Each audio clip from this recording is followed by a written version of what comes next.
ସାଙ୍ଗମାନେ ଏବେ ଆମର ଏଠି ଲଞ୍ଚ ଥୁଆ ହେଇଯାଇଛି ପୁଅର ମୋର ଖାଇବା ପାଇଁ ଗୋଟେ ଗୋଟେ ମୋର ଆଉ ଗୋଟେ ପୁଅର।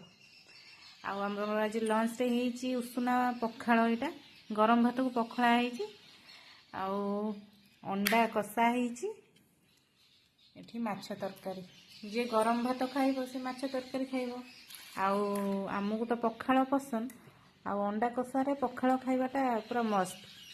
ସେଥିପାଇଁ ଆମେ ପଖାଳ ନେଇ ଆସିଛୁ, ଆଉ ପୁଅର ମୋର ଖାଇବୁ ପଖାଳ।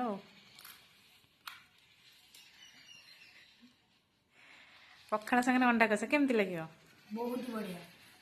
ଆଉ ସେଥିପାଇଁ ପୁଅର ମୋର ପଖାଳ। ଆଉ ଆପଣମାନେ ଆଜି କ'ଣ କ'ଣ ଖାଇଛନ୍ତି? ଆଉ ଯଦି ନ ଖାଇଛନ୍ତି ସିଧା ଆମ ଘରକୁ ପଳେଇ ଆସନ୍ତୁ, ଆହୁରି ଅଛି ଖାଇଦେବେ। ଆଉ ଯଦି ଆପଣଙ୍କୁ ବାହାରୁ ଦେଖୁଛନ୍ତି ତାହେଲେ କୁହନ୍ତୁ, ଆମେ ବସ୍ ପ୍ଲାନ୍ କରିଦେବୁ, ଗୋଟେ ମାନେ ଟିକେଟ୍ କରିଦେବୁ ବସ୍ର। ବସ୍ରେ ଗଲାବେଳକୁ ସେଇଟା ଖରାପ ହେଇଯାଇଥିବ। ଶୀତ ଦିନ କିଛି ଖରାପ ହେବନି ଯେ, ଆଉ ଜଲ୍ଦି ଜଲ୍ଦି ଆସନ୍ତୁ। ଆଉ କମେଣ୍ଟ କରନ୍ତୁ କାହାକୁ କାହାକୁ ପଖାଳ ସହିତ ଅଣ୍ଡା କଷା ଭଲ ଲାଗେ ଖାଇବା ପାଇଁ।